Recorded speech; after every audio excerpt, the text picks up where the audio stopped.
శోభనం గదిలో అనుభవం మగాడైతే మామిడిపండు పిసుక్కొని తింటాడు. అదే లేనివాడైతే మీలా ఇలా అరటిపండు ఓపిగ్గా ఒలుచుకొని తింటాడు అని.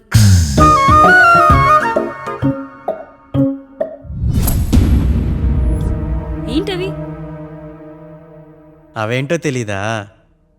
ఫ్రెండ్స్కి పెళ్ళని చెప్తే హ్యాపీ బర్త్డే అనుకొని బెలూన్స్ ఇచ్చారు. ఫీల్ అవుతారు కదా అని 4 అక్కడ కట్టాను.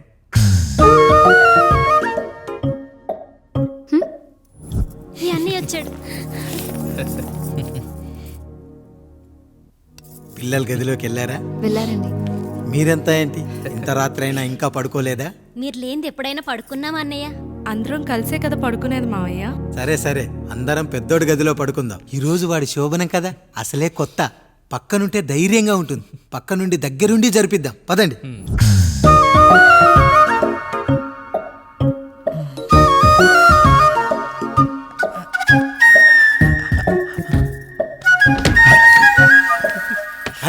కానివ్వండి.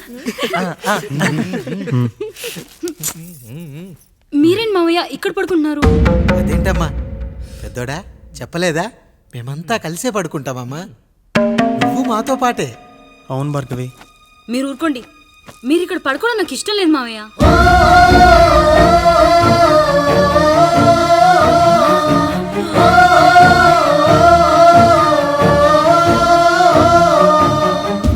అదేంటమ్మా అలా అంటావు? ఎన్నో చూసాం, ఎన్నో చేశాం. దుక్కి దున్ని కోత కోయకుండానే ఈ విత్తనాలన్నీ మొలకొచ్చాయంటావా తల్లి?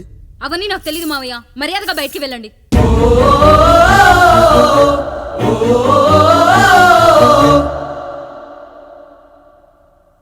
కనీసం ఆ మూలనైనా పడుకుంటామమ్మా. నువ్వైనా చెప్పరా పెద్దోడా?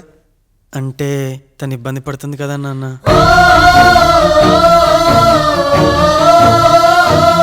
నువ్వు కూడా ఏంట్రా? పిల్లలేదో ఆశపడుతున్నారమ్మా. ఒక్కసారి ఆలోచించమ్మా. మావయ్య మీరు బయటికి వెళ్తే మేము తలుపులేసుకుంటాం.